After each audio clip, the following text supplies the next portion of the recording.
പിന്നെ മോൻ നേരത്തെ പറഞ്ഞല്ലോ ഈ മിറാക്കിളിന്റെ കാര്യം പറഞ്ഞു, അങ്ങനെ എന്തെങ്കിലും അങ്ങനെ സംഭവിക്കട്ടെ, അപ്പൊ നല്ല ദൈവവിശ്വാസിയൊക്കെ ആണോ? ദൈവവിശ്വാസം ഉണ്ട്, ഇല്ലാന്ന് പറയില്ല. എന്നാലും ഓവറായിട്ട് ഞാൻ കാര്യം പറയുന്നില്ല, അതുകൊണ്ട് പറഞ്ഞ തുറന്നു മനസ്സിലായി. പറയുന്നില്ല. ഓവറായിട്ട് ഞാൻ അങ്ങനെ പള്ളി പോവാറില്ല. കാരണം പള്ളിയിലും അങ്ങനെ പോവാറില്ല. കാരണം ഒന്നാമത് എനിക്ക് അങ്ങോട്ട് എത്താൻ പാടാ. രണ്ടാമത് അതിനൊന്നും സമയം കിട്ടാറില്ല ഇവിടെ. സമയം എന്ന് പറഞ്ഞു കഴിഞ്ഞാൽ എന്റെ തന്നെ കാര്യം നോക്കി കഴിയുമ്പോഴത്തേക്കും രാത്രിയാവും. പിന്നെ അങ്ങനെ പിന്നെന്ന് വെച്ചാ എല്ലാം നമ്മള് ഉള്ളിലാണല്ലോ, എല്ലാം ഉള്ളിലാണല്ലോ ദൈവം.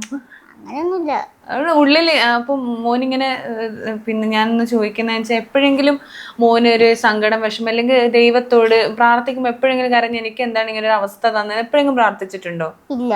ദേഷ്യം തോന്നിയിട്ടില്ല ഈശ്വരനോട്? അങ്ങനെയൊന്നും തോന്നിയിട്ടില്ല. അങ്ങനെയൊക്കെ ചിന്തിക്കുന്ന ഒരു കാര്യമില്ല. കാരണം നമുക്ക് വന്നുപോയി, ഒരു അസുഖം വന്നുപോയി, അതിപ്പോ വേറെ ഒന്നും ചെയ്യാനില്ലല്ലോ. പക്ഷെ മോന് ഇങ്ങനെ ഈ ഒരു അസുഖത്തിൽ കഴുത്തിന് മേൽ വെള്ളം വന്ന തലയ്ക്ക് മേലെ തോന്നിയെന്ന് പറഞ്ഞ പോലെ അത് ബാക്കി നോക്കും, അത്രേ ഉള്ളൂ. അത്രേ ഉള്ളൂ.